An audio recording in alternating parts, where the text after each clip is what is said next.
Okay, let me just say this right out the bat.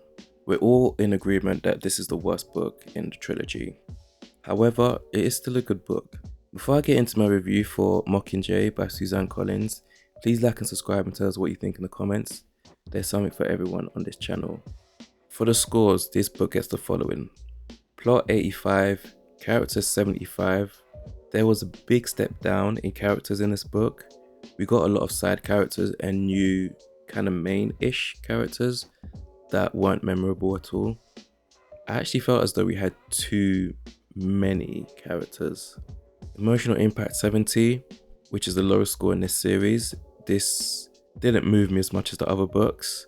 Pacing 90, writing style 80, themes 100, uniqueness 70, book cover 90, overall score 81.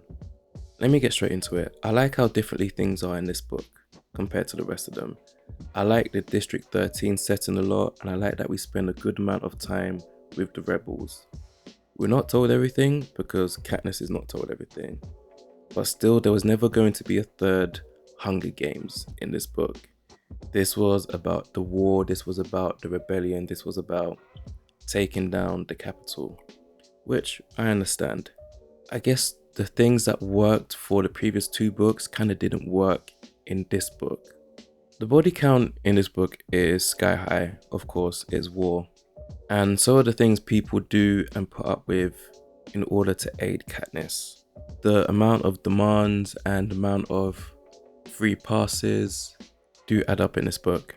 Throughout this trilogy, Katniss has such a deep sense of continually owing people who do good things for her, either directly or indirectly. It's quite weird, but I get it at the same time. Collins has done a good job with Katniss's emotions and how she feels her losses and how those are portrayed, especially those who are willing to sacrifice themselves for her.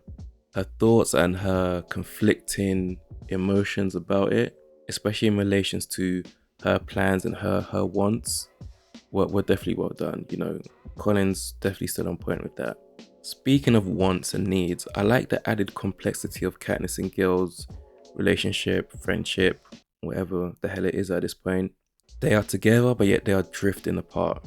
In terms of fighting, I really rate Gil and his conduct and his knack for warfare, but it comes at a very great cost to more things than one. But moving on to the side characters in this book, they should be strong, but for some reason they just aren't, especially the Star Squad. I like the members, but when stuff starts happening in the capital and people die, I don't really care for their deaths. Plus, as it's happening, I can't keep up with who has died out of the minor characters. And so in the book, when we actually get a chance to catch our breath, I like that, there are a list of names of people who've died and what point in the mission they died. And by then I kind of understand, I have a rough understanding of which minor characters are gone. But it was when I was reading that I realized that I didn't really care about these people, which is strange. I think Collins was better at making me care about random deaths during the actual Hunger Games because it served a much more potent purpose, I guess, for lack of a better word. Even though I know this is the big one, this is the overthrowing of the capital. There's nothing more important than this. But still, I just wasn't feeling it. What's also strange is that the character that I was cool with and that I think fans actually had a vested interest in, they died, and it should have been done a lot better. It should have been brave and emotional, but it got lost in the sauce. It wasn't like Rue's death from the first book. That was emotional. Even what's his name? The boy from District 1 that got devoured at the end, that was with Peter and Katniss right at the end of the first book. Even his death was crazy, and we just didn't get that here, and it was weird.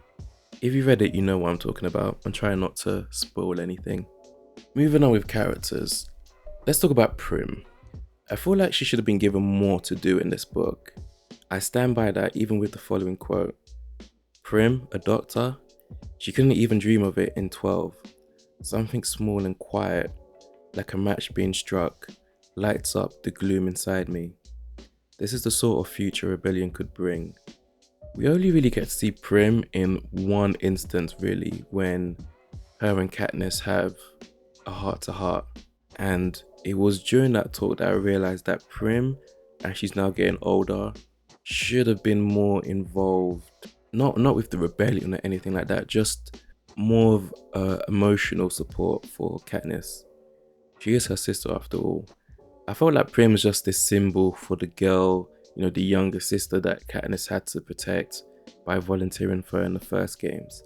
Because after that, of course she always had her like medical side of things, but after that, there wasn't really much to do with Prim. I did rate the themes highly in this book, but one theme that wasn't touched upon, which should have been, was hope, especially in regards to how it relates to a rebellion, like we saw with the quote, because really that's what should be happening. And I guess this could be a weakness when it comes to the world building, but it's a realistic weakness because we've seen it happen throughout history. And I'm referring to future planning. Everyone wants to fight a war when they have to, or not everyone, but everyone understands that a war needs to happen when it needs to happen, but hardly anyone is planning ahead, especially when it comes to what's going to happen after the war. And the people who are actually planning this aren't the best kind of people. I think this book would have aided in Katniss showing maturity as to how she thinks the concept of work will play out, especially after they have to, of course, rejig the system to the current one that they have. This came to mind after reading the book Work, A History of How We Spend Our Time. I just finished reading it and I'm going to script it after this one, but you can watch the video here, especially because it'll be released by then, hopefully. Moving on. One thing that I noticed was that I felt quite disconnected from the rebellion. Not just the rebellion, but the rebels themselves and what everything meant to them. And I mean this in relation to District 13 in particular. Plutarch and how everyone came to know each other, for example, isn't really discussed. Like in the Mockingjay, Haymitch explains that everyone, like the previous victors from the Hunger Games, had been friends because they all had been survivors.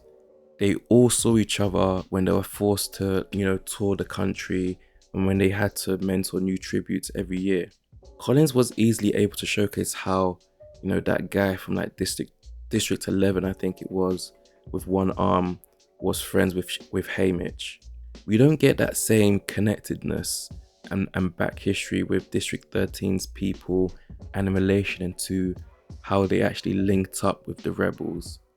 Even, especially specifically Coin, we don't really know her at all really. She's just a leader and she, everyone knows she's in charge, but that's just about it. This review has been on the downside, but I did like the book. Like, don't get me wrong. The portrayal of mental health, as always, is on point, and even the declarations about human nature are also accurate. These two quotes really highlight this. The first one is, all around the dining hall, you can feel the rejuvenating effect that a good meal can bring on. The way that it can make people kinder, funnier, more optimistic, and remind them that it's not a mistake to go on living.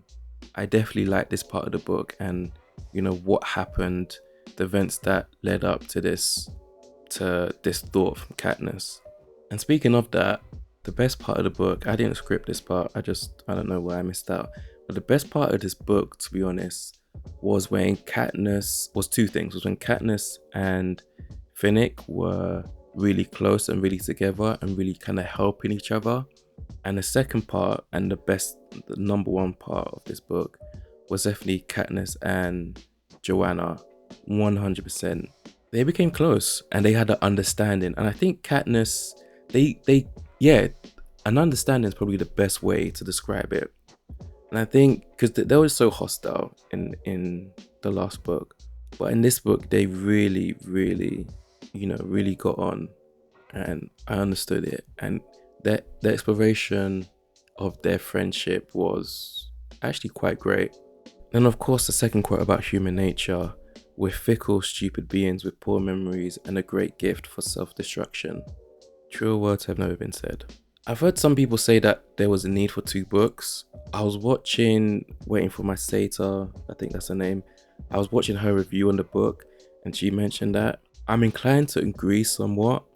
I think the book just needed to be bigger. It was around the same length as the previous two books, but I think it needed more. especially, and when I say it needs more, I'm talking about in relation to building up the personal relationships that District 13 has had with, the other districts. Well, not even the other districts. I don't know if the other districts even knew about District 13, but at least with the underground rebels, like, how did that come about? How did they slip under the capital's gaze for so long? Let's talk about the ending.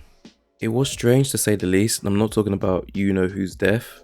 Speaking of You Know Who, I have Harry Potter book talks in this Revisiting as an Adult series, which you can check out here.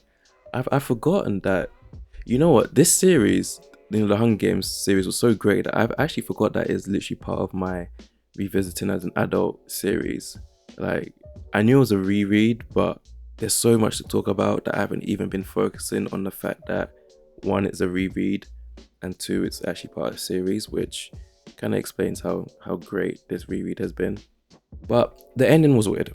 The lack of inquiry about certain decisions that happened in the final act made the ending seem very rushed. The trial that happened behind closed doors was also not positive. That would have actually been interesting to see. And again, it would have given a glimpse into how much progress, if any, had been made, by the rebels. And it would have been interesting to see how they would have conducted themselves. It would have given insight to see how they were going to move, or how they were going to govern moving forward, I should say. But alas, what can you do? These are just my thoughts. For my other reviews, please check out the playlist that is on the screen. There's something for you, I guarantee it. Thank you for watching. Thank you for listening.